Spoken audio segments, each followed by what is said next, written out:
Rob, you thought Mike and the Mad Dog, they reunited, and it felt so good on Only First Take problem today. was I don't know, the are they worst doing day, a tour? though. It was the worst day, though, because of the Brady stuff. Like, that was going to be a really big, moment for them. And at all the talk, it's hard to ignore Tom Brady retiring. So, but, yeah, for people who don't know, that was like one of the big shows when sports talk radio started. They were on the Fan, WFAN in New York, Chris. When they first started the all-sports format, and, Chris, I don't know if you remember this, but it was more like it was in New York, but the shows were national, right? Greg Gumbel in the morning and Pete Franklin. Do you remember that name from Cleveland? Started?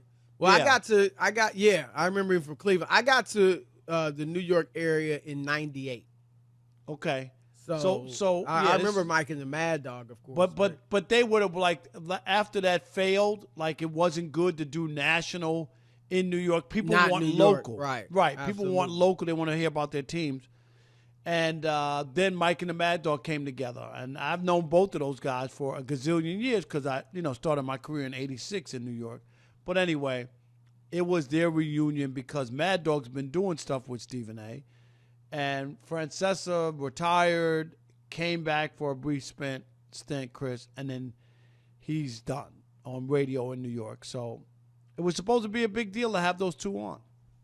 Yeah, I don't know if they're doing some type of tour or what, but they were on, and you felt like Francesa made a good. I don't know if you think Francesa or Mad Dog, but we got it. Here Francesa, it is. We'll know Francesa. Okay, here we go. What he said about Brady, Montana, and Manning. Tom Brady made himself great. He wasn't great. He wasn't great in college. He lost his job, which is what fueled him his whole life. He's the most competitive person anybody's ever met, and he worked harder than anybody ever to be this good. He made himself this good. He didn't start out that way. He was drafted late. He had a terrible body. It took him time to do it. Now, I'm going to throw a little, oil on the ceremony. Okay. He's not the best regular season quarterback I've ever seen. Peyton Manning was. What? He's not the best Super Bowl quarterback who ever lived. Joe Montana is. What he is, though, is the guy who played the longest, and he won the most games. He won the most Super Bowls. So he will be remembered because nobody's going to play 23 years, and nobody's probably ever going to have a chance to win that many Super Bowls. It's almost impossible to do. He was in the right place with the right coach, and he was that competitive. But let me say this. In the Super Bowl, just take the Super Bowl performances, nobody ever has competed on the level Joe Montana competed on, not even close. And in the regular season, I watch every game in the regular season. The best down-to-down, Sunday-to-Sunday quarterback I've ever seen regular season was Peyton Manning. Go ahead, Chris. Yeah, I agree with Mike Francesa. I agree with that. When you break it up and you look at it, we talked about Peyton Manning. You said it. 5 MVPs, Chris, 7 All-Pros, right, in his career. Yep. That's more than Brady, more than Rodgers. Twice as many as Brady. Right. I mean, he was more. He was spectacular. He won the 2 Super Bowls, and he went to 3. But, of course, Chris, you gave his numbers. They weren't pretty. And the last Super Bowl, that was about the defense of the Broncos. That had nothing to do with Peyton Manning. Right. He was there, but that had nothing to do with him. And Joe Montana, here's the argument for Joe Montana and what he was talking about. In that era of football, Joe Montana was 4-0, 11 touchdowns, no picks, Chris, 3 MVPs, and then here's the other one, because they always talk about the players he had. He won 2 with Jerry Rice and 2 without Jerry Rice. 2 of his 4 Super Bowls, he needed a touchdown to win the game, not a field goal. Like, he had to get a touchdown to win the game, and he did it both times. That's why when people look at his postseason and his run in Super Bowls, and yes, the 49ers were a great team and franchise. Most teams, Well, Chris, not in the when Super he Bowl, got there. No, I know, but I'm saying He most made teams in the them Super that. Bowl are great. You know what I Right, mean? Like, right, so when right. people say that, he had a great team. Well, most teams in the Super Bowl are great. Right, exactly. So that's the argument. So I agree with Mike Francesa. I do, in the 2 quarterbacks that he picked, and the whole idea of it is about Brady and all the Super Bowls. Because if you were to take away some of those and he just had 3, or he just had 4, as many as Montana, and he had 4, Chris, and he lost 2, I don't know if you would be saying that Brady is the GOAT. You would say he's one of the greatest quarterbacks, and he won a lot, 4 Super Bowls. But winning and winning more than anybody else is really what pushes him over with the longevity of 23 years. Yeah, I mean, and I'm not into the longevity argument. I don't think, look, it's a credit to Brady that he played that long. Manny couldn't have played that long. Montana couldn't have played that long. I mean, it's not like, they just chose to retire and he didn't, and then eventually he passed them. I mean, he did. The longevity is a credit to him. Now, I'm also, not they changed the rules of the game too. Right, but I'm not all about just the longevity. I mean, LeBron's gonna have the longest NBA career of the guys in the GOAT conversation, but that's not, what I'm seeing right now is not going to change my mind and put him over Michael Jordan. But I agree, too. I think, well, look, at this point, he's young. I've said it, Rob. Patrick Mahomes is the best quarterback I've ever seen, period. And I've split that up regular season.